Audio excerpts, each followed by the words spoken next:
पत्नी ने ही बेरहमी से किया था पंचायत रोजगार सेवक की हत्या। पुलिस जांच के बाद किया गिरफ्तार।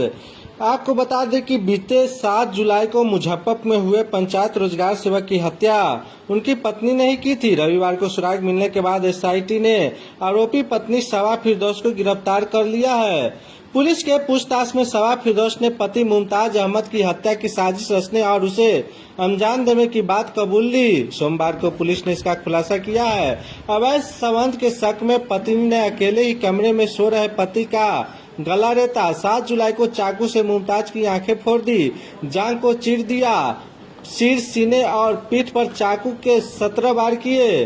पत्नी सवा फिरदौस को शक था कि पति का किसी महिला के साथ प्रेम प्रसंग चल रहा है, अक्सर मारपीट करता था। उसको संदेह था कि पति उसको मार देगा। आरोपी सवा यूपीएससी और बीपीएससी की तैयारी करती थी। 2 बार यूपीएससी और 1 बार बीपीएससी का एग्जाम दे चुकी थी।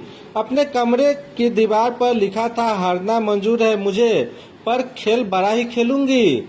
इसको लेकर मुजफ्फरपुर एसएसपी ने खुलासा किया है। क्या कुछ करें, देखिए पूरी रिपोर्ट।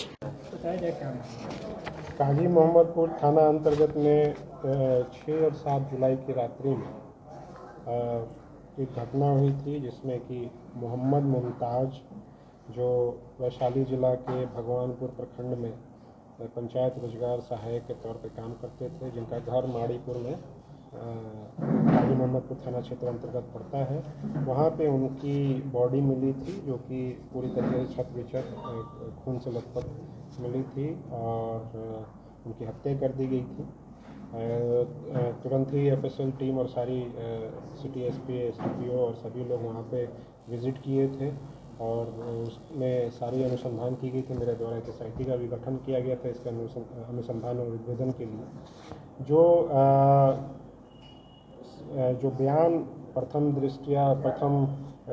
बयान लिया गया, जो वहाँ पे उस घर में पत्नी थी, उसके मृतक के अलावा पत्नी और उसके 3 बच्चे थे, उनका बयान लिया गया तो उनके द्वारा यही बताया है कि वो दूसरे रूम में सो रहे थे, उनके पति दूसरे रूम में सो रहे थे और रात्रि में ही चोरी के दौरान जो चोर है उनके द्वारा इनकी हत्या कर दी गई है और कुछ सामान भी गोल्ड और पैसे लूट करके ले गया गया। उसमें उसने वहाँ पे जब पीओ का विज़िट किया गया तो वहाँ पे अलमीरा भी खुला हुआ था, सामान भी बिखरे हुए थे। उसके अलावा ये मृतक जो है बेड के नीचे मृत पाए गए थे। तो हमारी टीम के द्वारा अनुसंधान किया जा रहा था, जो पूछताछ किया जा रहा था उसमें जो पत्नी का जो बयान था वो लगातार चेंज हो रहा था, उसमें विरोधाभास आ रहा था। और उसके अलावा जो एफआईआर किया गया 2 दिन के बाद इनके द्वारा किया गया, एफआईआर में वही कि जो डकैत हैं उनके द्वारा घर में डकैती के मंशा से घुसे थे और उसमें जो पत्नी है उनको चाकू के नोक पर बंधक बना करके उनकी पति की हत्या कर दी गई और सामान लूट करके ले गए। मैंने जैसा कहा कि लगातार विरोधाभास बयान था, इसलिए हम लोग इस एंगल से भी देख रहे थे कि इसमें पत्नी का भी कुछ हाथ हो सकता है, क्योंकि बहुत ही ज़्यादा कॉन्ट्राडिक्टरी इनका बयान आ रहा था।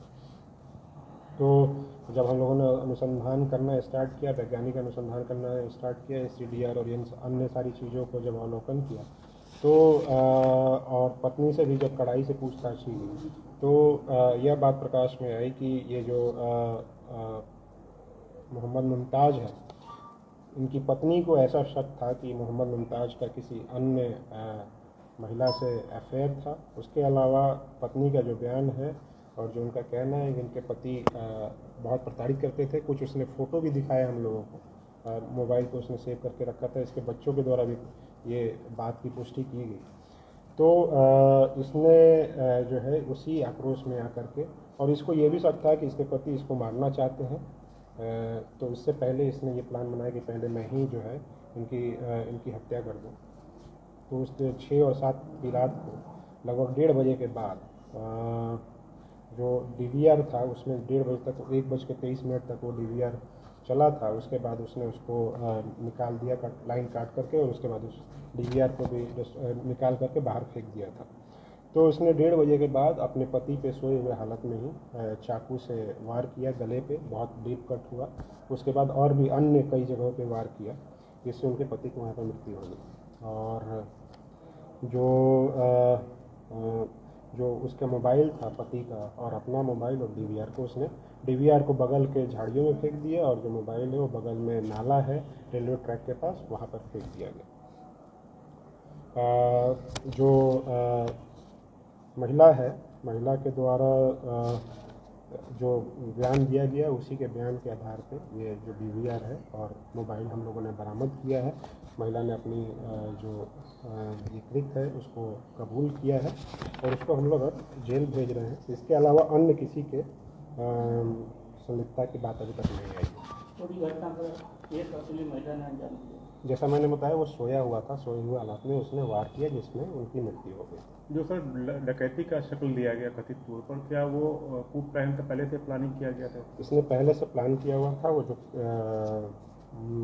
ताला है, ताला भी वो कटर से पहले काट के रखा हुआ था। उसने वहाँ पे उसको लगाया बाहर के ताकि ये दिखाया जा सके कि जो चोर आए थे कटर से ताला काट करके अंदर घुसे।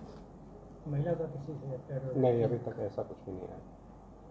ये सर लगातार पुलिस को गुमराह भी करती रही, रोकती जैसा मैंने बताया कि इनका लगातार बयान जो है कॉन्ट्राडिक्टरी था, हमेशा बार बार चेंज हो रहा था। इसी से हम लोग को इनसे शक गया था और उसके बाद इस एंगल पर भी हम लोगों ने जब अनुसंधान करना स्टार्ट किया तो ये बातें खुल सकते हैं। चूँकि पुलिस के पास पर्याप्त साक्ष्य है तो सजा दिलाने में सर जी मैंने जैसा बताया कि पूरी एफएसएल की टीम ने सारी चीज़ों को जब्ती की है। उसके अलावा एफएसएल का जो रिपोर्ट आएगा वो वैज्ञानिक अनुसंधान के तौर पे ही हम लोग उसको चार्जशीट करेंगे। वहाँ पे फिंगरप्रिंट भी हम लोगों ने पिक किया है। जो चाकू का उसने जिस हथियार का यूज किया चाकू का वो भी वहाँ बरामद हुआ है। हम लोगों ने उसको भी एफएसएल ने अवलोकन किया, उसमें भी फिंगरप्रिंट आने के चांसेज हैं। तो उस चीज़ के आधार पर हम लोग चार्जशीट करेंगे और बहुत चांसेज है कि इनका सजा हो, स्पीडी ट्रायल में सजा किया जाए।